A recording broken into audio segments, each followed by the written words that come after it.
Fala, meus amigos, John passando aqui para conversar um pouquinho com vocês. E hoje nós estamos aqui ao ar livre, né?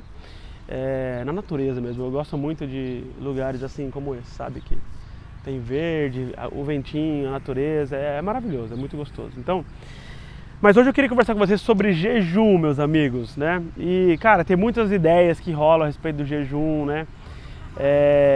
Muita gente é a favor, tem crente que nem sequer jejua, mas o fato é, o jejum, ele é uma disciplina espiritual e ele nunca foi proibido por Jesus, tá?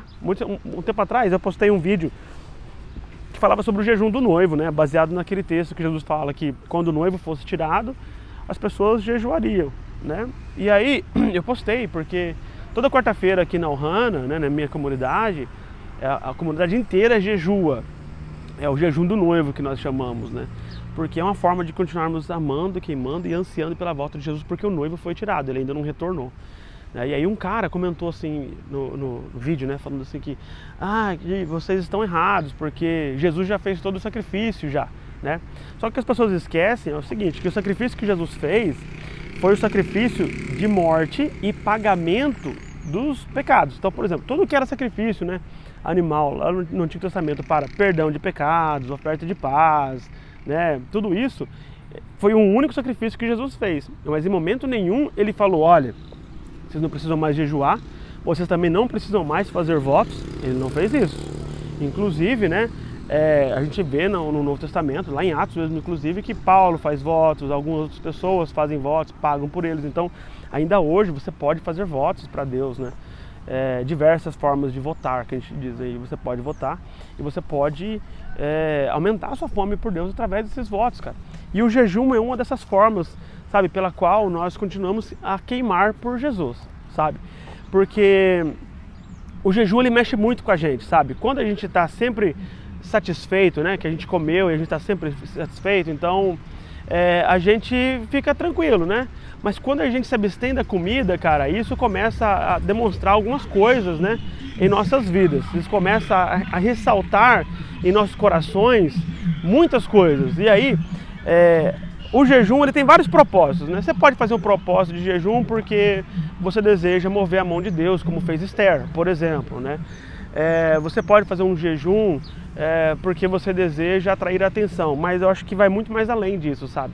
O jejum, ele é uma forma de o meu coração continuar queimando por Jesus, porque quando eu jejuo, sabe, eu estou mandando uma mensagem, há uma queima de calorias, isso assim, sem dúvidas, né? Quando você jejua, o seu corpo queima calorias, então ele sobe incenso, sobe aroma, né? A gordura é queimada, você serve o Senhor Jesus. Então, assim, eu acho que o incenso, o jejum é uma forma de nós continuarmos pegando fogo por Deus. Quando a gente cai numa vida onde a gente não jejua, a gente cai num lugar de frieza espiritual, sabe? Porque vai entrando uma crosta de pecado e gelo e frieza espiritual em nossos corações que nos impede de estarmos sensíveis, sabe? A voz do Espírito Santo, a voz do Senhor Jesus, a voz de Deus Pai, né? Então, o jejum, ele é fundamental. Então, por favor, se você já ouviu alguém falar para você, né? Você não precisa mais jejuar. É mentira, tá? É mentira. Jejue sim, cara. Jejue muito, né? Agora mesmo na comunidade Ohana, né? Nós fizemos um propósito de jejum de 21 dias, né? Começamos dia 1º de outubro, vamos terminar agora no dia 21 de outubro. São 21 dias de jejum, né? E por quê? Porque nós queremos estar sensíveis, sabe? A voz do Senhor Deus. E é como se quando você jejuasse, você tirasse um véu do coração, sabe? Você tirasse algo que está ali sobre o teu coração e que te impede de estar sensível, sabe? Como se fosse uma membrana, um invólucro, né? Que está ali selado. Então quando você jejua, você retira isso, então você está sensível ao toque. Você está sensível até mesmo ao vento, sabe? E aí eu acho maravilhoso essa disciplina do jejum, porque ela faz você ver Deus em tudo, cara. E outra coisa também que eu quero destacar para você é o seguinte: se você deseja viver uma vida de poder, sabe, sinais e maravilhas, você não vai viver uma vida dessa sem jejuar, tá?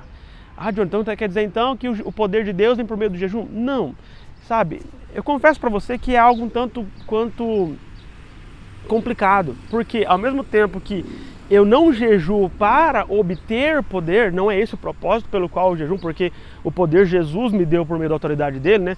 E todo que crê em mim fará os sinais que eu faço e até obras maiores.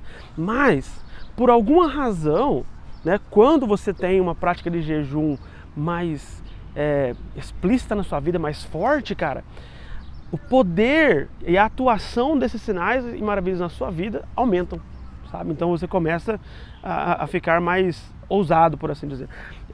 Houve um fato em que Jesus estava lá, em Mateus 17, né? Jesus estava lá em cima do monte com Pedro, Tiago e João, né? E ele se transfigurou por eles lá. E os demais apóstolos ficaram ao pé do monte, recebendo pessoas, orando por elas. E quando Jesus retorna com Pedro, Tiago e João, tem um caso lá que é para eles resolverem, né? Um pai com um filho que era lunático, né? Que tinha problema de epilepsia. E a Bíblia diz que os apóstolos não puderam curar, não tiveram habilidade. E eu fui ver no hebraico, né, no original grego, a palavra não puderam eles não tiveram poder. Eles não tiveram poder para curar, mas Jesus já tinha dado para eles autoridade, sabe? Para curarem, para poder expulsarem demônios, né? Então faltou duas coisas lá para eles naquele momento. Faltou discernimento, porque eles estavam simplesmente repreendendo a enfermidade, quando na verdade aquela enfermidade era uma enfermidade causada por um espírito maligno. Então Jesus repreende o espírito maligno, ele sai e automaticamente o menino é curado, né? E aí depois os discípulos perguntam para Jesus: Jesus, por que nós não podemos expulsar aquele demônio, curar aquele menino, né? E a resposta de Jesus na lata para eles é: porque vocês têm pouquíssima confiança, porque vocês têm pouquíssima fé, né? Então, beleza. Aí alguns manuscritos acrescentam: mas essa casta só sai com jejum e oração, né? Então, mas não é que existem demônios que só saem quando você jejua e quando você ora, sabe? A resposta é a que Jesus deu: porque vocês têm pouquíssima fé. Agora, o que é que sai com o jejum e oração? A incredulidade. Então, quando você tem uma vida de jejum e oração, a sua fé é aumentada, sabe? A sua confiança em Deus é aumentada. Então você está convencido do poder de Deus atuante na sua vida e você consegue fazer essas coisas, né? Esses dias a gente foi em uma determinada igreja fazer um trabalho lá, né? Apresentação de teatro. Um membro da igreja foi lá ministrar, né? E aí no final houve curas, ministrações, né? E aí depois que já tinha acabado até mesmo o culto, veio uma mulher até nós pedindo oração, né? E ela tinha dificuldade de audição. Ela perdeu 50% da audição de um ouvido e ela perdeu 70% da audição do outro ouvido. Então ela ouvia 30% nesse, 50% no outro. E aí nós oramos lá, né? A Vicky orou em um dos ouvidos que tinha 50%, 2 vezes, voltou a 100%. Eu orei no outro que tinha 30%. E ela foi restaurada a audição dela 100%. Cara, você percebe? Não tem como a gente fazer isso por nossa própria conta e risco, por nossa própria vontade. É porque o poder de Deus está atuante, mas eu preciso dar uma manutenção nessa vida, sabe, para que as vias do poder de Deus estejam desimpedidas, né?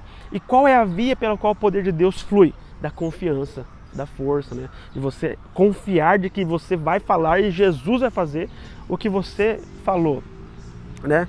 E Jesus vai fazer, porque é uma parceria, irmãos, né? Curas e milagres é uma parceria, é você e Jesus ali, você fala e ele responde você com aquilo que você disse. Ouvido abre e o ouvido abre, né? Perna cresce e a perna cresce. Mas por que isso? Porque, cara, exige uma disciplina de oração, sabe? Uma disciplina de jejum e, obviamente, leitura da palavra, né? Então, eu quero, através desse vídeo, motivar você a jejuar, sabe? Motivar você.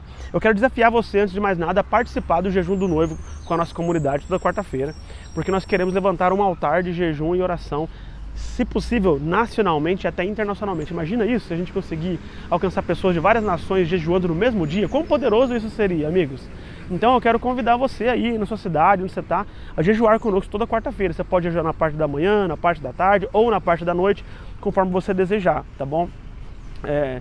Não é necessário que você jejue só quando acorda. O jejum ele pode iniciar a qualquer instante, a qualquer momento.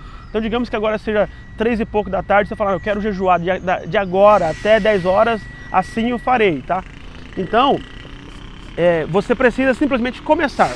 Se você ainda não consegue jejuar 4 horas, comece com 1 hora, comece com 2 horas. A principal ideia do jejum é que ele seja intencional, sabe? Que você fale assim, não, esse período é o período que eu vou jejuar. E aí, conforme você vai aumentando essa prática de jejum na sua vida, você vai conseguindo fazer coisas mais ousadas, né? Como, por exemplo, às vezes ficar dias sem comer, sem beber, nem água, nem nada, né? Pela graça do Senhor Jesus Cristo eu já consegui fazer isso, né? Mas não tentem fazer isso sem uma orientação do Espírito Santo, nem um acompanhamento com pessoas próximas a você, tá? Porque realmente é um jejum muito que judia muito, né, do corpo, né? Mas é possível, com certeza. Pela graça do Senhor Jesus. E algo assim, agora uma dica espiritual para você mesmo, e eu quero que você entenda isso. Quando você jejua, você opta por não receber alimento e energia desse mundo material, certo? Então, automaticamente, você começa a receber nutrientes espirituais, energia espiritual. Foi o mesmo caso de Moisés no monte. Moisés ficou ao todo 120 dias sobre o monte. 40 dias, né? 3 vezes de 40 dias. E, cara, ele não comeu e nem bebeu durante todos esses 120 dias que ele ficou lá, né? E da onde que ele obtinha os nutrientes necessários? Da presença de Deus. Então, eu quero que você declare agora que a energia que você precisa do café pode vir de Deus durante esse momento de jejum. A energia que você precisa da comida, porque a comida é o seu Deus, o seu estômago é o seu Deus. Declare, cara, que a partir de hoje Jesus vai ser o Deus da sua vida e Ele é digno do seu jejum. Ele merece a abstenção de comida também. Então eu quero que você rompa com a passividade em nome de Jesus e você entre num lugar de queimar por Jesus. Você entra num lugar de arder pelo Senhor Jesus. Vamos lá, entendeu? Ele está chamando você. Não é hora de nós estarmos aí distraídos, né, e frios. É hora de nós rompermos com a mornidão, rompermos com a frieza e começarmos a nos tornar como brasas vivas, onde quer que nós caminhemos, tá? Então, é um desafio que eu faço para você hoje. Comenta aqui para mim, fala, Jonathan, eu vou jejuar essa semana.